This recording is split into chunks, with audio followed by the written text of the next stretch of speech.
Imagine Damascus, ancient, vibrant, a crossroads of cultures and ideas. Here Apollodorus was born, destined to reshape the heart of Rome. In his world, engineering and art were inseparable, two sides of the same coin. Growing up with Eastern architectural traditions, Apollodorus learned principles of geometry and design that set him apart from his Roman peers. This unique perspective became his greatest asset. He began as a military engineer, building bridges and siege engines for Rome's armies. His talent shone during the Dacian Wars, where he served under Trajan. On the battlefield, Apollodorus's genius was undeniable. Trajan, recognizing his vision, brought him to Rome upon becoming emperor. The city was the empire's heart, but Trajan wanted it to be eternal. He needed more than a builder, he needed an innovator. Apollodorus was given the task, transform Rome's very core. This partnership between emperor and architect would change history. Trajan provided vision and resources, Apollodorus the technical brilliance and creativity. Together they launched an unprecedented building program. They sculpted Rome's urban landscape, creating spaces to serve and awe millions. The boy from Damascus became the chief architect of the world's greatest empire. He was ready to build wonders that would rival the stars. Every empire needs a center. Trajan's was his forum. The site was no empty lot, a massive hill blocked the way. Most would have built around it. Apollodorus moved it. He led workers to excavate millions of cubic feet of earth, reshaping Rome itself. The result, the largest, most magnificent imperial forum ever built. Entering, you'd see a vast marble plaza, crowned by a colossal bronze statue of Trajan. Grand colonnades flanked the space, making the individual feel small and the empire infinite. Apollodorus's Eastern heritage shone in the design, spaces unfolded in a journey, not a static enclosure. From the plaza, visitors moved to the grand Basilica Ulpia, then to twin libraries, one Latin, one Greek. At the end stood a column telling the emperor's story.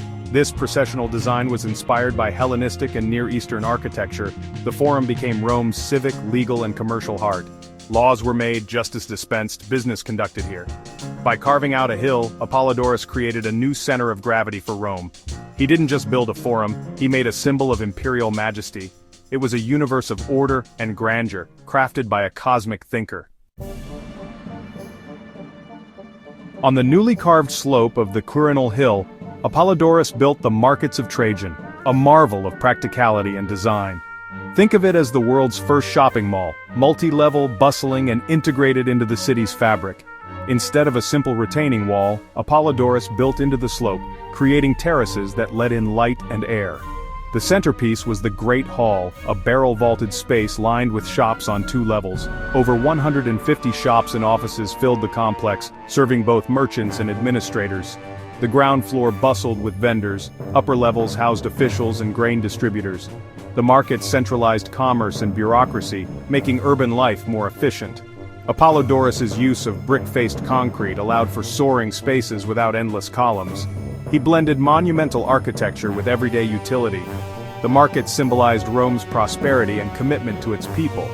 They showed that Roman power was about more than conquest. It was about public welfare and innovation. Apollodorus built for emperors but also for the people. He created a vibrant city within a city, alive for centuries. The Markets of Trajan remain a testament to his genius. The Danube River was a formidable barrier on Rome's northern frontier. During the Dacian campaigns, Trajan needed a bridge, permanent, massive, unprecedented. Apollodorus delivered a bridge over 1,100 meters long, the world's most ambitious. He used timber caissons, huge wooden boxes sunk to the riverbed, to build stone piers. On these, he erected timber arches, combining strength and speed. The bridge was wide enough for legions to march across, protected by fortified gateways. It stood for over a century, a symbol of Rome's reach and power. The bridge was more than infrastructure, it was propaganda. It told the world, Rome could go anywhere, conquer any obstacle. Immortalized on coins and Trajan's column, its remains stood for centuries. Apollodorus didn't just build a bridge, he bound a new province to Rome. His engineering defied nature and expanded the empire's limits. In Rome stands the Pantheon, a building that still astonishes. Its dome, crowned by the oculus, feels like a gateway to the heavens. For centuries its true architect was debated, but Apollodorus's influence is unmistakable. The Pantheon's design fuses Greek tradition with Roman innovation. A grand porch leads to a vast, domed interior. The unreinforced concrete dome, the world's largest for over a millennium, was a feat of engineering. Concrete mixed with lighter materials as it rose, thick walls thinning toward the top, hallmarks of Apollodoris's mastery. The transition from the Greek portico to the Roman dome creates a powerful emotional effect. Whether Apollodoris was the architect or inspiration, the Pantheon embodies his spirit of innovation. It's not just a temple, it's a model of the universe, with the sun shining through its central star. The Pantheon's design pushed Roman technology to its limits. Its influence echoes through centuries of architecture. If Apollodorus built it, it was his ultimate statement, a cosmic space built for all gods and all time. At the end of Trajan's forum stood the Basilica Ulpia, Rome's grandest civic hall. Not a temple, but the legal and business heart of the city. Its vast nave, flanked by double aisles and nearly 100 marble columns, was flooded with light from a clerestory. The roof, covered in gilded bronze, shimmered across Rome.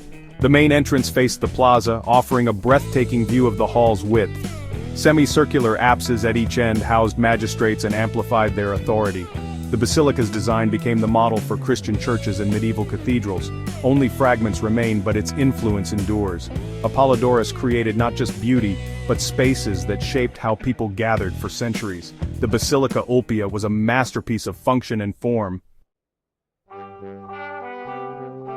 Behind the Basilica Ulpia, Apollodorus placed his most unique creation, Trajan's Column. A spiraling marble monument, it tells the story of Trajan's Dacian wars in stone. 23 turns, 38 meters high, with over 2,500 figures carved in vivid detail. Inside, a spiral staircase leads to a platform that once held Trajan's statue. The column's frieze is a documentary: soldiers, battles, engineering feats, and the emperor himself. It's both art and engineering, a record and a tomb. Trajan's ashes rest in its base. The column stands almost perfectly preserved, a silent storyteller in Rome's heart. It's a testament to Apollodorus's ability to blend narrative, art, and engineering. Trajan's Column ensures the emperor's story and Apollodorus's genius endure. It's a masterpiece of memory and monumentality. The story of Rome, carved for eternity.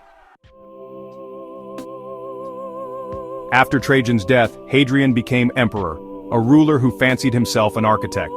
The stage was set for conflict between Hadrian and Apollodorus, the master builder. Hadrian showed Apollodoris his design for the Temple of Venus and Roma.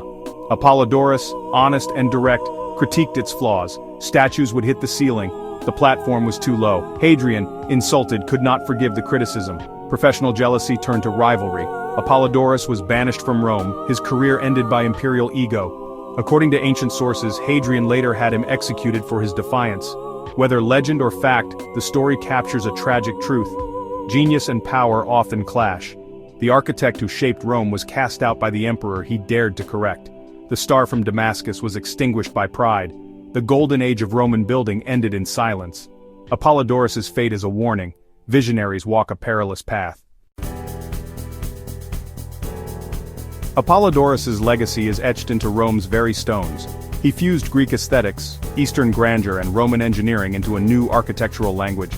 He designed experiences, not just buildings, spaces that organized city life and projected imperial power. His processional architecture and mastery of concrete changed the course of design. His treatise on siege engines showed his intellect extended beyond construction. The Basilica Ulpia became the blueprint for Christian churches. The Pantheon's dome, a standard for centuries. Apollodorus was a builder of monuments and knowledge. His innovations echoed through millennia, shaping cities and civilizations. The star from the east left an indelible mark. He built a universe in stone. In Rome, his legacy achieved immortality.